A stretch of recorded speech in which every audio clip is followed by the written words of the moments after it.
Thank you very much, Yancy, and thank you to everyone walking around in the different groups. There was really serious engagement, and it's interesting that the contributions converge to similar themes. But let me start with the questions that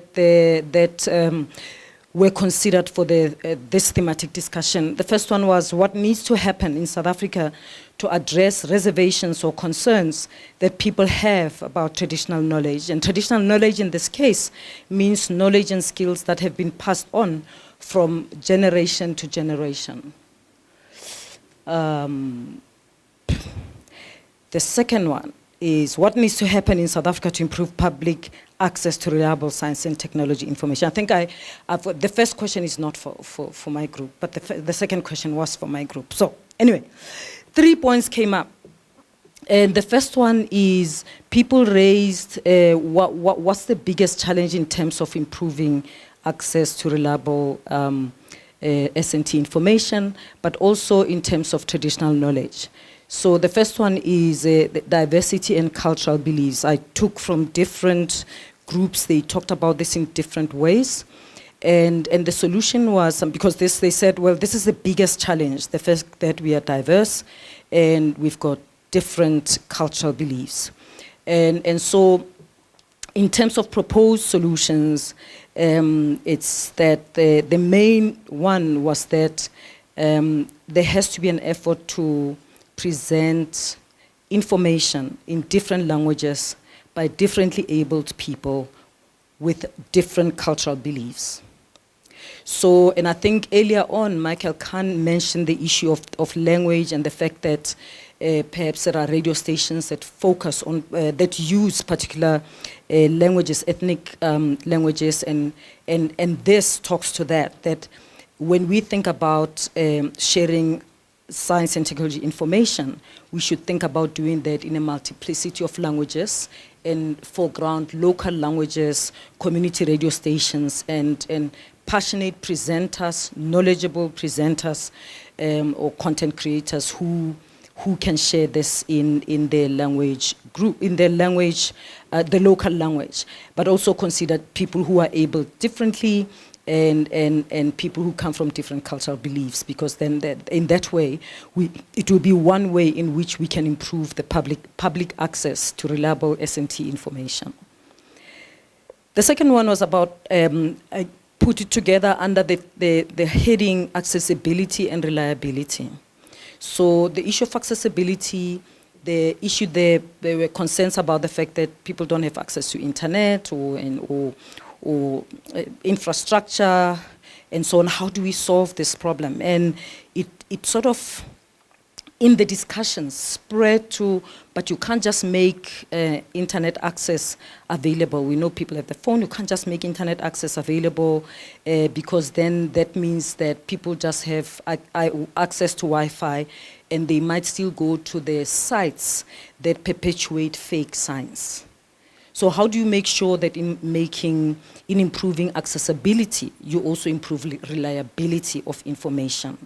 And one of the, I think it's only one group that made this proposal, and I think it's quite, it might need to be refined, but I think it's quite a good one, where they said perhaps we should zero-rate critical sites that can be vetted and verified, and so you don't just provide Wi-Fi, free Wi-Fi, but you zero-rate particular sites, and people, can get wherever they are. You'll see that coming to the third theme.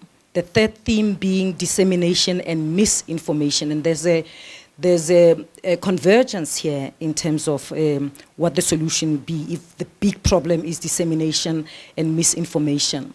And the question being, how can we validate and verify science and technology information? And so they said, okay, we're thinking zero rating. Well, perhaps we need, as a country, a central science and technology repository, a local fact-checking mechanism, ways in which, and of course, if you like, you can extend this to go beyond science and technology, because someone was saying, well, what about transport? What about whatever. And I said, we got to start somewhere, and maybe this grows to other areas to an extent that this becomes something that's considered for funding by Treasury, but is for the good of the country and strengthening our democracy.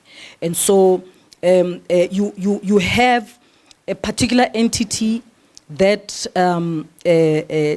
engages in fact-checking, whatever, and there's a central repository, the zero rating, whatever, but the selection is made by a panel of experts, whatever. And so those sites that are zero-rated would not be only government sites. So it won't be just DST sites. It could be, podcasts even from overseas, could be from local, could be from other universities in the country, and so on and so forth.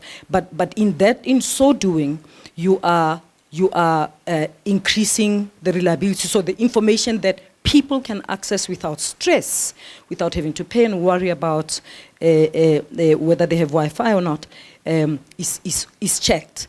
With time, people will even forget that there are other sites that they don't reach, because that body would have sifted out the sites that perpetuate fake science and problematic information.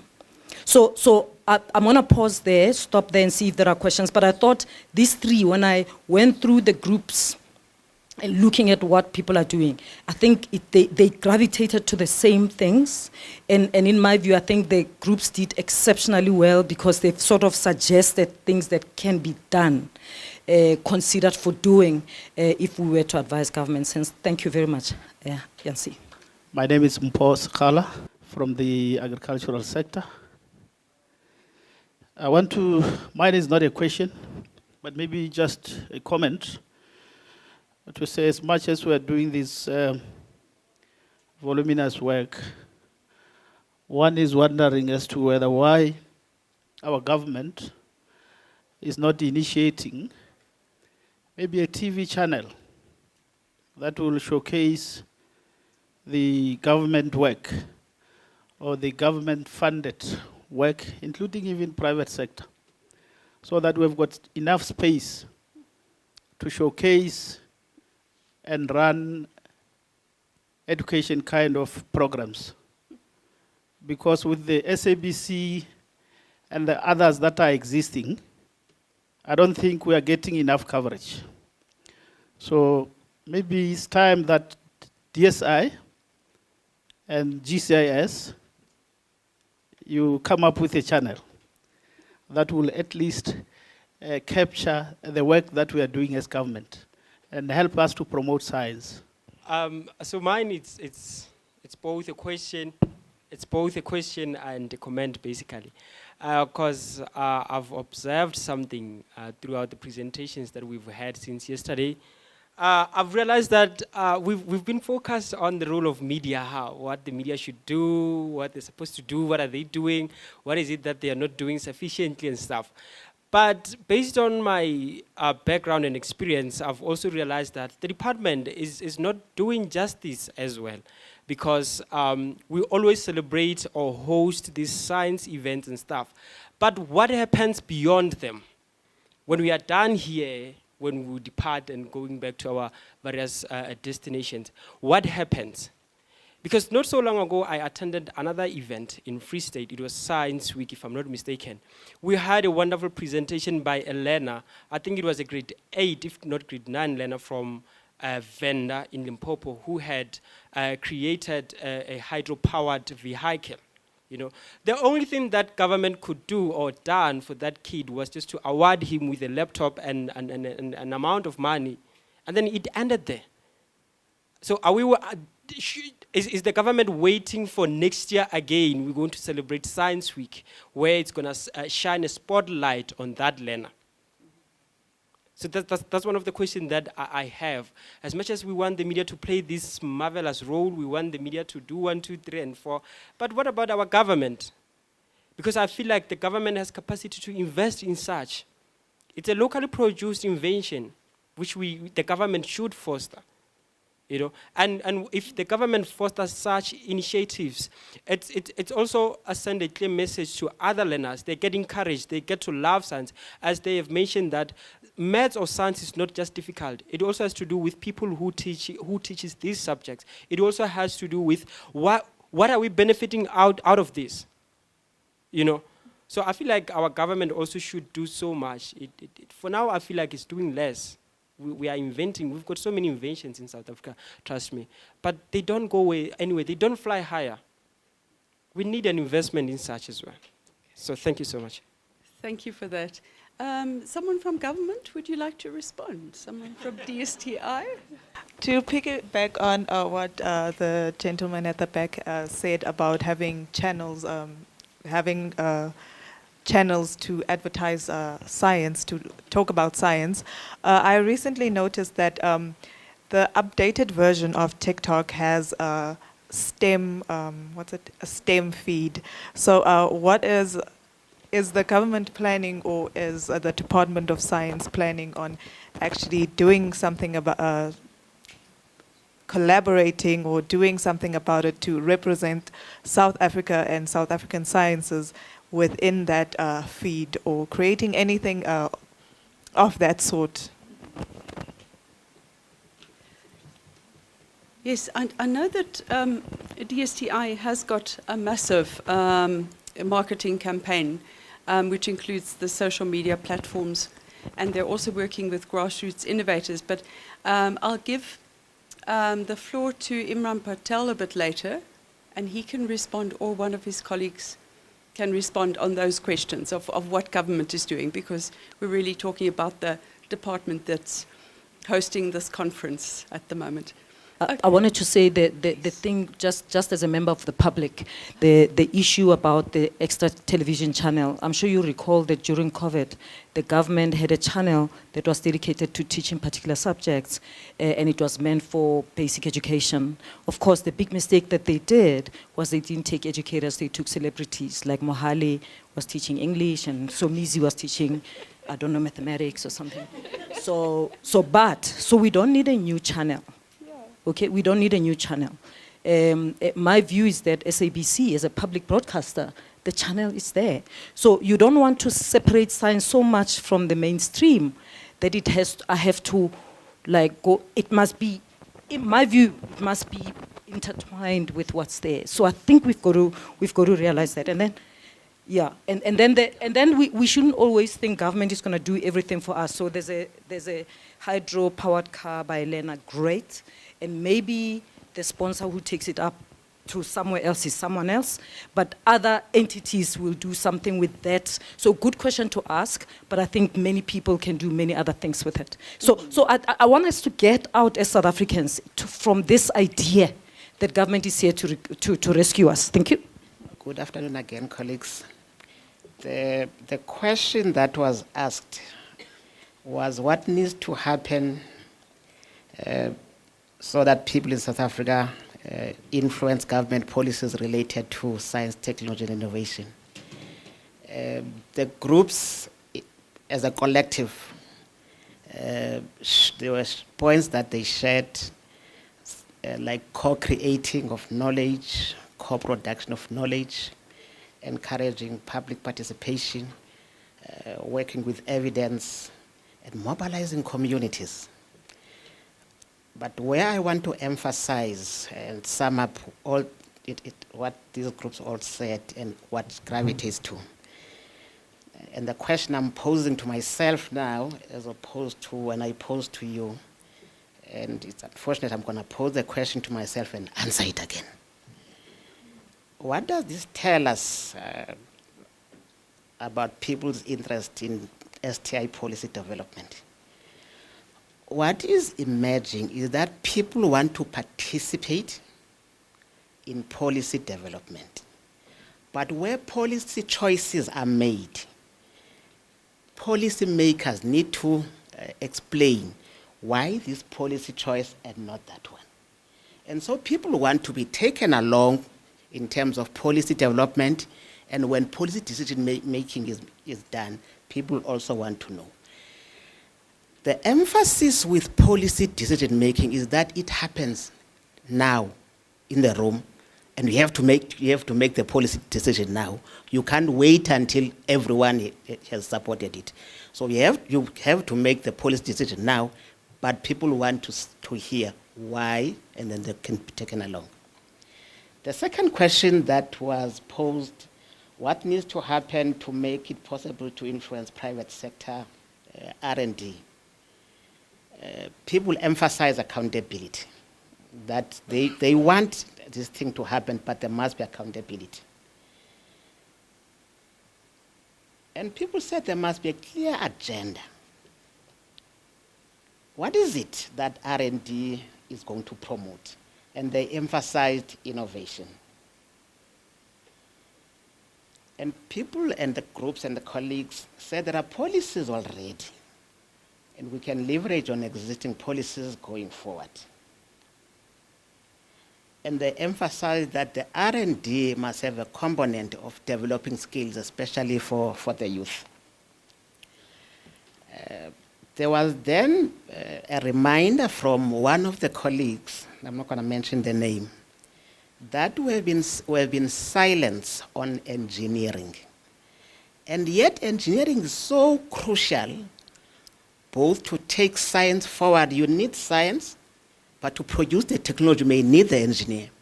And for us to have this clean water, etc., the engineers are there, because we need them in manufacturing. We need them to produce, to do the and maintain that infrastructure.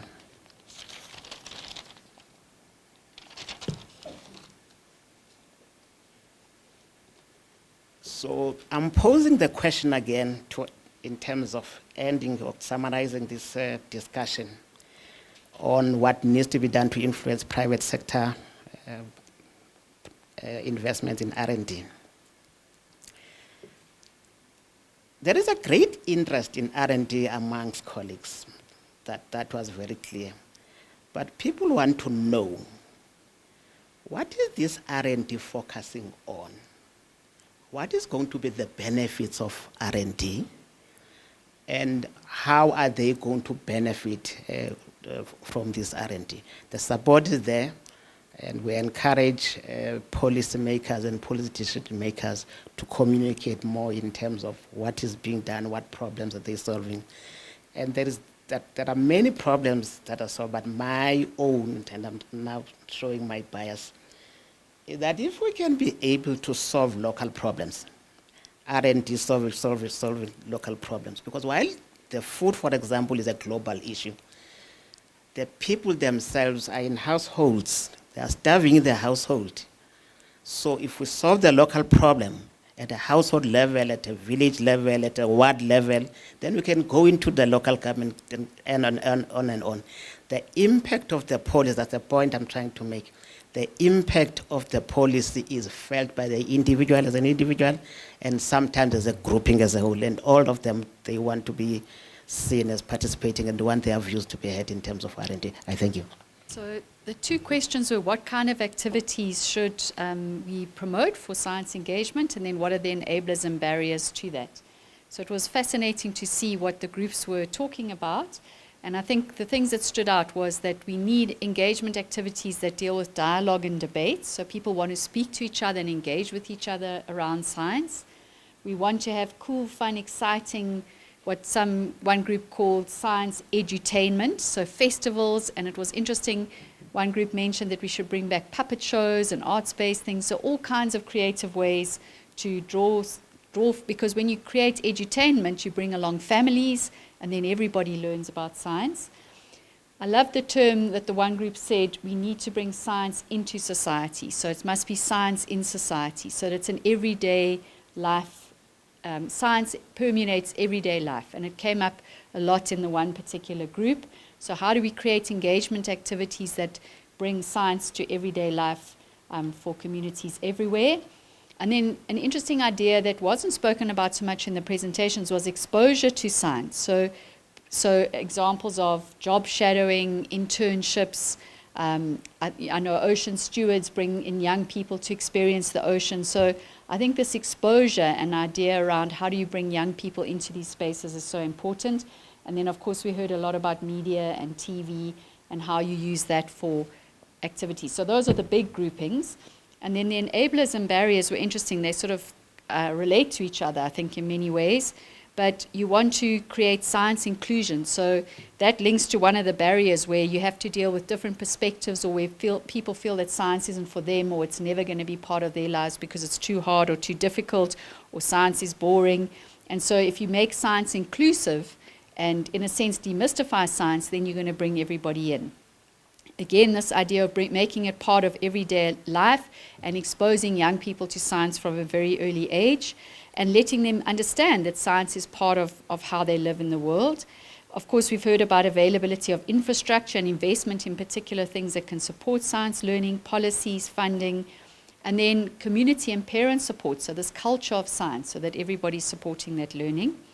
And then barriers are also fake science. We've heard a lot about that, accessibility, and then what some groups mentioned, role models. So we've heard a lot about what kind of role models should we have. And I suppose that's interesting to think about. And then, of course, in our society, how do we deal with language barriers? You know, different ways of communicating science across this range of languages. But that's also an opportunity. It's also an enabler. Because when you discuss science in different languages, you get different perception, different ways of expressing things about science, and that's how everyone learns science. So that's just a very quick sum up of a very rich set of ideas that people produced from the group. Thanks.